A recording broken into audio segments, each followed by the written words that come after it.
Halo semuanya, kembali lagi di channel Males Nyari. Terima kasih telah mengklik video ini dan saya harap kalian sehat selalu dan jangan lupa bahagia. Kali ini saya akan merangkum alur cerita yang wajib banget harus kalian tonton yang berjudul Freedom Writers dan dirilis pada tahun 2007 serta disutradarai oleh Richard LaGravines.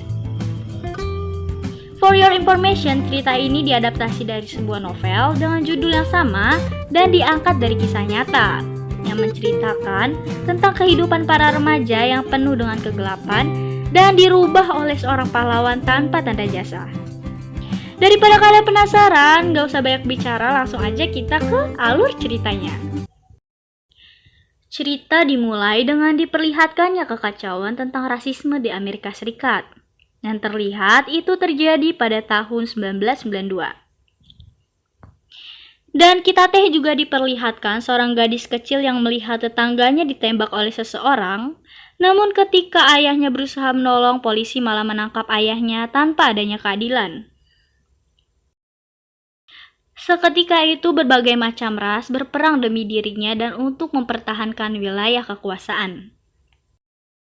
Blasted anytime you walk out your door.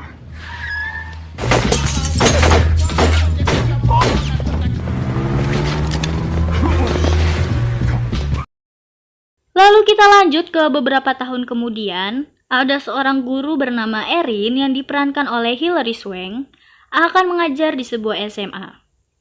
Karena ini pertama kalinya Erin menjadi guru, tentu saja Erin sangat bersemangat.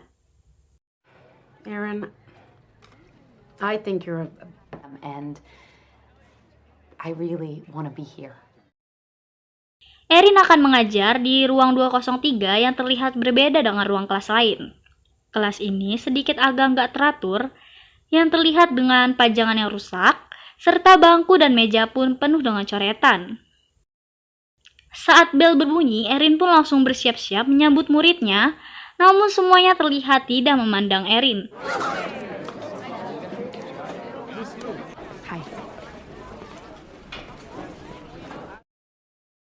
Namun Erin mencoba beradaptasi dan mengabsen mereka satu persatu. Yang ternyata mereka berasal dari berbagai macam ras. Ada yang kulit hitam, Latin, dan juga Asia. Gloria Eunice. Ross. Trey Bryant. Ben Samuels. Eva. Not Eva. Cindy Nagor. Jamal? Sehingga suasana di kelas itu sangatlah dingin. Bahkan saat pelajaran belum mulai aja, ada seorang murid bernama Jamal dan Andre hampir berkelahi dan membuat kekacauan di kelas. Di sekolah ini, para murid dikelompokkan berdasarkan nilainya, dan kelas ini adalah kelas terburuk dan diisi oleh anak-anak yang nilainya paling rendah. Suasana kelas yang kacau juga dipengaruhi oleh kerusuhan yang terjadi pada 2 tahun lalu, seperti yang saya ceritakan di awal cerita tadi. Walaupun kerusuhan itu telah usai, namun jiwa peperangan masih terbawa pada diri mereka. Karena hari pertama yang cukup berat, Erin pun langsung curhat ke guru lain, dan guru lain pun berkata pada Erin bahwa nantinya murid bandel ini juga akan berhenti membuat masalah karena mereka akan menghilang dengan sendirinya. Namun, Erin, guru yang baik hati ini, optimis mereka akan ngantri masuk ke kelasnya kalau dia melakukan tugasnya sebagai guru dengan baik.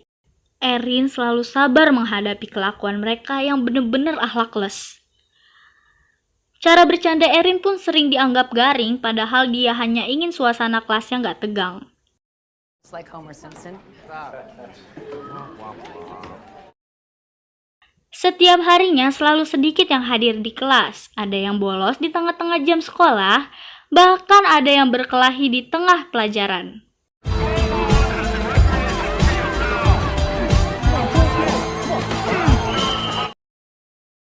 Di suatu malam di sebuah supermarket, ketika Cindy dan geng Asianya berbelanja, di sana ada Eva yang datang untuk membeli cemilan. Eva melihat salah satu orang kulit hitam bernama Green Rice yang pernah menghajarnya di sekolah, dan terlihat Green Rice itu sendirian di supermarket. Ketika Grand Rice keluar, Paco langsung siap menembak Grand Rice namun meleset dan mengenai temannya Cindy. Eva yang melihat malah melindungi sukunya dan dia pun memberi kesaksian palsu dan membuat Grand Rice ditangkap sebagai pelaku penembakan. Karena kasus ini melibatkan siswa sekolah, para guru pun membicarakan hal ini dengan serius. Di kelas ketika Erin mengajar, seperti biasa para murid ini kembali berulah. Seorang anak yang bernama Dito menggambar karikatur si Jamal yang berkulit hitam dengan bibir yang besar. Jamal pun menjadi bahan olokan satu kelas. Tentu saja sebagai guru, Erin sangat kesal dengan kejadian itu. Dan tidak bisa membiarkan hal itu terjadi, Erin pun langsung berusaha memperbaiki kesalahpahaman cara berpikir mereka tentang ras yang satu dan ras yang lainnya. Dan berkata bahwa mereka semua itu cuma anggota geng amatiran kalau dibandingkan dengan bangsa Nazi yang membantai bangsa Yahudi dan orang kulit hitam, karena menganggap mereka adalah spesies terendah dari manusia. Seketika itu Eva langsung memotong pembicaraan Erin dan berkata kalau Erin gak tahu apa-apa tentang sakit yang mereka alami. Markus pun juga menyuruh Erin untuk berhenti berbicara dan meluapkan isi hatinya tentang kekejaman hidupnya. Dan Markus pun berkata bahwa ia rela mati terhormat untuk rasnya. Namun Erin tidak membenarkan perkataan Markus bahwa jika mati seseorang tidak akan menjadi terhormat namun akan membusuk. An original gangster? What's gonna happen when you die? Salah satu murid mengangkat tangannya dan bertanya lagi tentang Nazi. Yang lain pun juga ingin mendengarnya. Saat ingin cerita, namun bel pun berbunyi.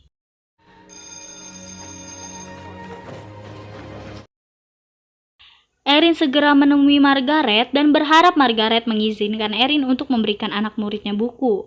Namun Margaret tidak mengizinkannya dan berpikir buku yang akan mereka pinjamkan pasti akan dirusakin sama mereka. Dan sekolah pun gak punya anggaran untuk membeli buku baru setiap tahun. Tentu saja Erin kesal mendengar hal itu, karena sekolah lebih memilih membiarkan buku itu tetap bagus tapi tidak dibaca. Dan Erin yang pantang menyerah pun tetap mencari dukungan dari guru lain, namun jawabannya tetap sama. Bahkan ada satu guru yang menyuruh Erin untuk berhenti menyemangati mereka karena dianggap gak tahu apa-apa tentang anak muridnya sendiri. Ketika itu Erin mengajak anak muridnya untuk bermain game dan di sini Erin akan mengajukan pertanyaan. Bila pertanyaan itu cocok untuk mereka, silakan maju ke depan dan mundur kembali untuk pertanyaan berikutnya. Game pun dimulai dari pertanyaan tentang musik dan film sampai di mana suasana menjadi hening saat Erin bertanya tentang siapa yang sudah kehilangan teman akibat kekerasan antaras. Dan seketika hampir semua murid kehilangan temannya. Erin pun segera menyuruh mereka untuk menyebutkan nama temannya yang gugur dan memberikan sebuah penghormatan. Now I'm going to ask you a more serious question. You've lost a friend to gang violence. Stand on the line if you've lost a friend. To those people now, wherever you are, just speak their name. Di akhir game, Erin pun langsung memberikan sebuah buku jurnal kepada murid-muridnya agar mereka menulis kisah tentang mereka karena penting bagi mereka untuk bercerita. Dan Erin menyediakan sebuah lemari untuk siapapun yang ingin buku jurnalnya dibaca. Kita beralih saat diadakannya pertemuan orang tua murid. Erin yang sangat antusias bertemu orang tua dari muridnya, namun disedihkan karena tidak ada satupun orang tua yang datang dan berbeda dengan kelas lain. Namun Erin sangat senang saat membuka lemari sudah banyak jurnal muridnya di sana, dan Erin pun membacanya satu persatu. Dimulai dari Eva yang dari kecil ia sudah diajari untuk bertahan di tengah-tengah opini yang berkata kalau ras mereka lebih rendah daripada orang kulit putih. Yang menyatakan kalau mereka nggak sebanding dan gadis kecil yang kita lihat di awal itu adalah Eva. Dilanjutkan dengan Brantley. Dia dan saudaranya sering melihat ibunya dipukuli dengan ayahnya sendiri. Bahkan dirinya pun sering mendapatkan kekerasan dari ayahnya. Bahkan mereka pun juga pernah tidur di trotoar karena nggak bisa membayar uang sewa. Dan terakhir Markus kecil yang diperlihatkan senjata oleh temannya. Namun senjata itu malah tidak sengaja mengenai temannya, hingga temannya tewas. Markus yang saat itu masih kecil pun hanya terdiam. A gun and a nigga. They took me to juvenile. Markus ditangkap hingga bebas pada saat remaja. Erin pun dapat memahami apa yang sebenarnya dihadapi oleh muridnya, yang dari kecil sudah mendapatkan konflik antar ras. Erin pun meminta pendapat ayahnya mengenai isi dari buku jurnal. Dan ayahnya mengingatkan, apa yang terjadi di luar kelas bukanlah tanggung jawab Erin. Jika kamu gak tahan dengan kerjaan ini, carilah kerjaan lain, kata ayah Erin. Erin pun langsung mendapatkan ide untuk bekerja sambilan agar bisa memberikan muridnya buku bacaan dan merencanakan study tour untuk menambah wawasan mereka. Karena sekolah gak mungkin mendukung rencananya, Erin pun pergi ke dinas pendidikan untuk meminta dukungan. Awalnya, si bapak ini gak mau mencampuri kebijakan sekolah, namun karena penjelasan Erin, akhirnya bapak ini mau memberikan dukungan. Namun Erin berkata bahwa ia akan mengumpulkan dana sendiri karena sekolah tidak mungkin memiliki anggaran. To disappear, Look, I appreciate your intentions. wasting our time teaching them. We tell them, go to school. On a class-by-class basis. Dr. Cohn, Scene berpindah ke Eva yang sedang menjenguk ayahnya dan terus mendapatkan tekanan dari ayahnya yang berada di penjara untuk selalu membela bangsa mereka.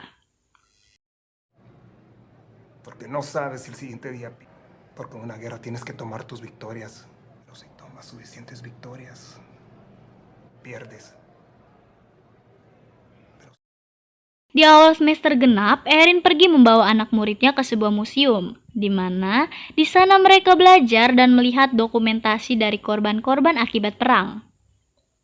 Di sana mereka juga mengerti bahwa sebuah perang gak lain hanya akan menghasilkan kesengsaraan dan kematian, hingga mengajak muridnya untuk bertemu langsung dengan korban Nazi.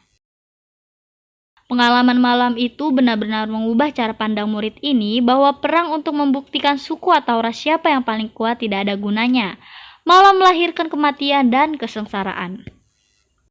Seketika semua murid 203 pun mulai berbaur dengan ras yang berbeda. Untuk merayakan perubahan ini, Erin mengadakan sebuah pesta kecil dan membagikan buku-buku buat mereka, serta memberikan mereka motivasi bahwa tidak perlu mendengarkan kata orang lain dan bukalah lembaran baru tanpa adanya kekerasan. By the way, buku yang diberikan kepada mereka adalah buku Diary of Anne Frank and Overing, yang menceritakan tentang orang Yahudi yang bersembunyi dari tentara Nazi. At any time of day, poor helpless people are being I mean, not only because I've never written anything before. Theaters, cinemas, and other places. Mother ever did. Anti-Jewish decrees followed in quick. Part in public sports. Swimming baths, tennis court. The entire world is at war. And even though the Allies... Dan salah satu yang menyukai buku itu adalah Eva. Eva sempat kesal karena di akhir buku itu Anne Frank tetap tertangkap dari persembunyiannya. Namun si Markus bilang kalau Anne Frank tidak mati karena cerita hidupnya ditulis dalam sebuah buku. Bahkan Markus mengagumi sosok Mip Gish yang membantu menyembunyikan Anne Frank. Singkat cerita, murid-muridnya menyuruh Erin untuk mendatangkan Mip Gish ke sekolah. Namun menurut Erin itu sangat mustahil karena Mip Gish berada di Belanda dan sudah tua. Pasti sangat mahal untuk itu, kata Erin. Namun mereka semua mendapatkan ide untuk menggalang dana, bahkan Markus siap menjadi pengawal Mip Gish. Di saat menggalang dana, banyak sekali orang-orang yang mendukung dan memberikan sedikit dana. Bahkan mereka tak jarang diliput oleh koran, sehingga pihak sekolah selalu terhadap Erin.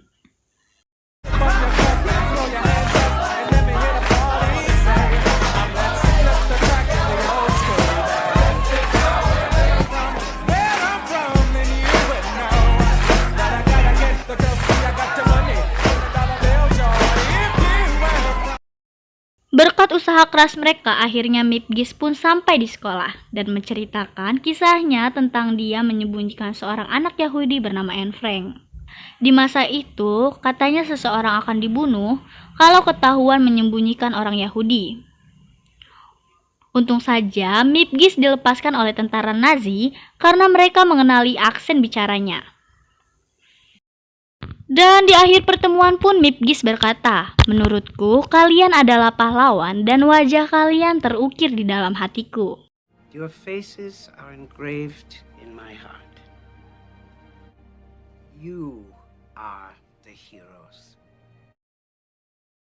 Berkat Erin dan berkat perkataan Mipgis, mereka pun mulai merubah hidupnya. Markus mulai pulang ke rumah setelah diusir ibunya karena bergabung dengan gangster. Dan si Eva yang berkata jujur di persidangan bahwa yang menembak orang Asia bukanlah Grand Rice melainkan Paco. Paco did it. Namun kesuksesan Erin sebagai guru malah berdampak pada rumah tangganya. Erin dan suaminya bercerai karena suami Erin menganggap Erin lebih mementingkan muridnya. I am. Well, who asked you to? No one asked not me even to. your kids. Why do I just want to live my life and not feel bad. Saat di sekolah, para murid-murid ricuh karena tahu bahwa Erin tidak bisa mengajar mereka lagi. Mereka berpikir belum tentu ada guru lain yang bisa menerima dan merubah mereka seperti Erin. Namun, Erin menasihati mereka dan tetap memberi motivasi. "Jangan karena saya tidak mengajar kalian menjadi gagal. Kalian punya kesempatan untuk lulus dan mungkin kalian akan menjadi satu-satunya orang di keluarga kalian yang lulus dari SMA ataupun perguruan tinggi," kata Erin. Erin pun mengajak mereka mengerjakan proyek bersama dengan bantuan donatur yang merupakan seorang bisnismen. Mereka juga mendapatkan komputer dan Erin mengajak para muridnya mengetik buku jurnal mereka untuk dibuat menjadi satu seperti buku The Diary of Anne Frank. Menurut Erin, mereka punya sesuatu untuk disampaikan pada orang lain, yang mungkin suatu saat buku itu akan terbit. Di lain hari di sekolah, tiba-tiba Dewan Pendidikan memberitahu bahwa ia membaca buku Freedom Writers Diary, yang ternyata itu adalah tulisan murid 203. Dan ia memberikan wewenang kepada Erin untuk tetap mengajar muridnya di kelas 3, bahkan sampai tamat perguruan tinggi, karena yakin bahwa Erin dapat terus membimbing mereka sampai benar-benar menjadi orang yang sangat sukses di masa depan. Dan film ini pun selesai. So, are we gonna be together? Gonna be together junior and senior year.